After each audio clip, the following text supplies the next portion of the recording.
لقب پانے والا، مراد غریبوں کی برلانے والا، مصیبت میں غیروں کے کام آنے والا۔ صلح حدیبیہ۔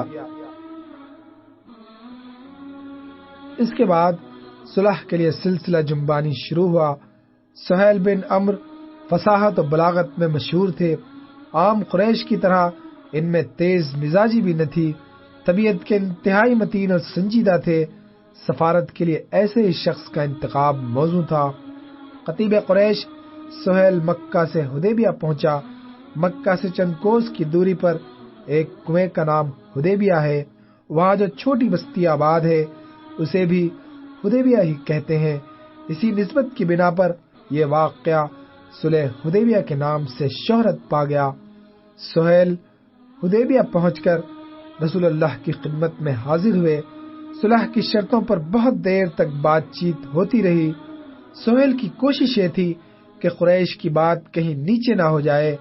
کوئی شرط میں نے دب کر مان لی تو ایان مکہ کو منہ دکھانے کے قابل نہیں رہوں گا۔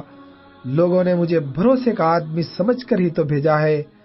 روسا قریش نے مجھے رخصت کرتے ہوئے کہا تھا کہ دیکھنا سہیل، تم ہماری آبائی عزت کے منشور پر دستخط کرنے کے لیے جا رہے ہو۔ بہت بڑی ذمہ داری ہم نے تمہیں سونپ دی ہے۔ مسلسل گفت و شنید کے بعد چند شرطیں فریقین نے مان لی۔ حضور نے حضرت علی کو معاہدہ تحریر کرنے کا حکم دیا۔ حضرت علی نے صلح نامہ قلم بند کرنا شروع کیا۔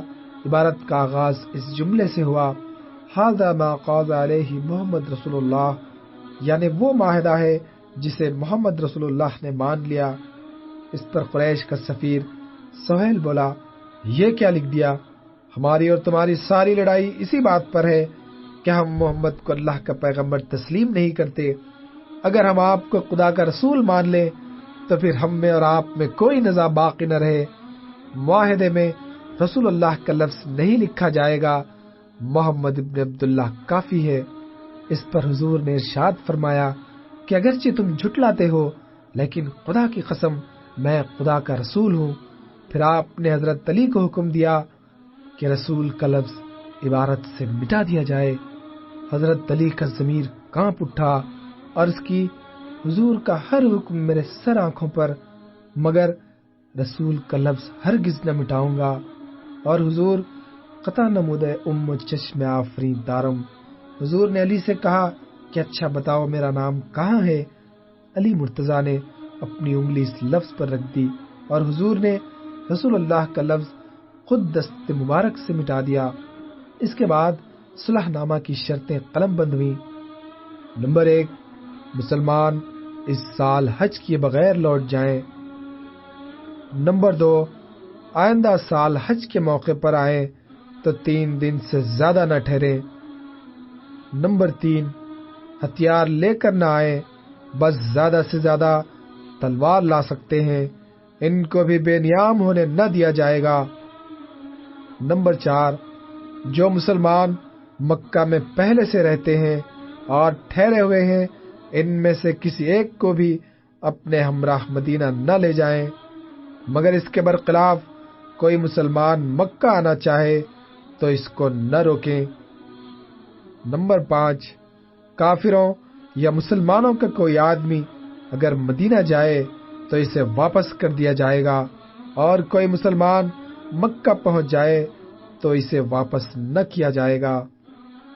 ابھی معاہدہ لکھا ہی جا رہا تھا، طرفین کے دستخط نہ ہوئے تھے، عبارت ادھوری تھی کہ اتنے میں سہیل کے بیٹے ابو جندل گرتے پڑتے پاؤں میں بیڑیاں پہنے ہوئے وہاں پہنچے اور زبان حال سے فریاد کرنے لگے، یا رسول اللہ، اسلام لانے کی پاداش میں کافروں نے مجھے قید میں رکھ کر بڑی بڑی دردناک اذیتیں دی۔ یہ دیکھیے، میری پیٹھ کو دیکھیے، کوڑوں کے نشانوں کا کوئی شمار نہیں، اور میرا سینہ جلتے پتھروں سے داغا جاتا ہے۔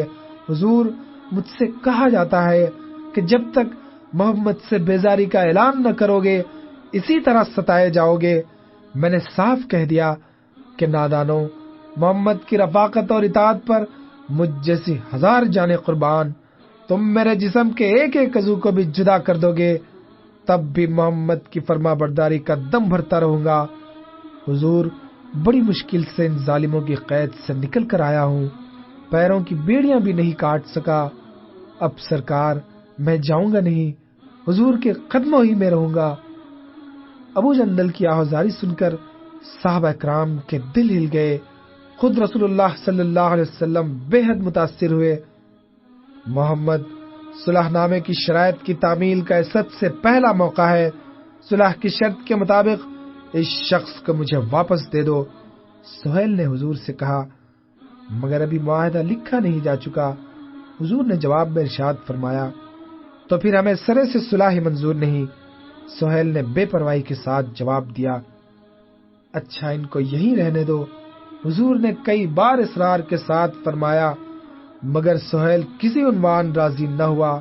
وہ یہی کہتا رہا کہ ابو جندل کو آپ کے پاس نہیں چھوڑا جا سکتا۔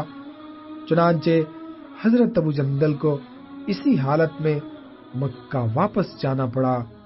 ابو جندل، مظلوم و اسیر ابو جندل کی آنکھوں میں التجا غلطاں تھی کہ سرکار خدا کے لیے مجھے سفاک اور ظالم دشمنوں میں واپس نہ بھیجیے، اور سرکار دو عالم کی چشم کرم زبان حال سے بول رہی تھی کہ ابو جندل صبر کرو، یہ مظلومیت کا دور زیادہ دن تک نہ رہے گا، اللہ تعالیٰ تیری محافظت فرمائے گا، صبر کرنے والوں کا بڑا درجہ ہے۔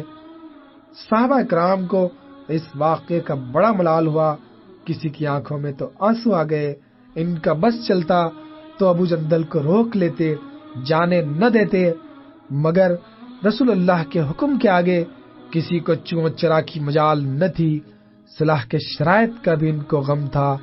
ظاہری طور پر مسلمانوں کی طرف سے دب کر صلح کی گئی تھی، ہر شرط کفار مکہ ہی کے موافق پڑتی تھی، مگر اللہ تعالیٰ نے اس صلح کو فتح مبین کہا۔ وہی آئی، انا فتحنا لک فتحا مبینا، ہم نے تجھ کو کھلی ہوئی فتح دی۔ صلح حدیبیہ سے پہلے کافر اور مسلمان ایک دوسرے سے دور دور رہتے تھے۔ مکہ کے لوگ مکہ میں اور مدینہ کے رہنے والے مدینہ میں۔ لڑائی اور نزاعوں نے ایک دوسرے کے درمیان بیگانگی اور اجنبیت کی دیوار کھڑی کر دی تھی، دونوں طرف سے جان جانے کا خطرہ بھی لگا رہتا۔ صلح حدیبیہ کے بعد مسلمان اور کفار ایک دوسرے سے ملنے جلنے لگے اور دونوں شہروں میں آنے جانے کا سلسلہ شروع ہو گیا۔ صحابہ کرام کی زندگی، سیرت و کردار، عادات و اطوار، طرز معیشت، اخلاق، سچائی، نیکی اور پاک بازی کو دیکھ دیکھ کر کافروں پر بڑا گہرا اثر ہوا، اور یہ اثر دلوں کو اسلام کی طرف کھینچ کھینچ کر لے گیا۔ صلح کے اس زمانے میں اچھی خاصی تعداد دائرے کفر سے نکل کر آغوش اسلام میں آ گئی۔ خالد سیف اللہ، جس کی تلوار نے شام کو فتح کیا، اور عمر بن عاص، جن کو تاریخ فاتح مصر کے نام سے پکارتی ہے، اسی زمانے میں اسلام کی سعادت سے مشرف ہوئے۔ یہ حدیبیہ کی صلح، جس کی شرطوں کو دیکھ کر عمر جیسا مستقل مزاج اور بہادر انسان بھی اپنے غم کا اظہار کیے بغیر نہ رہ سکا، حقیقت میں فتح مبین ثابت ہوئی۔ اسلام کا چرچا مکے میں پہلے سے اور زیادہ ہونے لگا۔ جو لوگ ابھی تک اسلام نہ لائے تھے، وہ بھی دبی زبان سے اقرار کرتے کہ محمد ابن عبداللہ کے ساتھی کیا ہیں، فرشتے ہیں، زمین پر چلتی پھرتی نیکیاں اور بولتی ہوئی شرافت اور بھلائیاں، بات کے سچے، قول کے پکے، ایثار و مروت کے پتلے، دیانت دار، راست باز۔ تو جس مذہب نے برے لوگوں کو اتنا اچھا بنا دیا، وہ مذہب یقیناً سچا ہی ہو سکتا ہے۔ یہ باتیں عام ہونے لگیں، دارالندوہ تک میں بھی اس قسم کے تذکرے ہوئے۔ صداقت بوئے گل کی طرح پھیل رہی تھی، اسے روک کون سکتا تھا؟ کوئی بدذوق پھولوں سے چاہے کتنی ہی دشمنی رکھتا ہو، مگر اس کی قوت شامہ تو پھولوں کی خوشبو سونگھ کر یقیناً فرحت محسوس کرے گی۔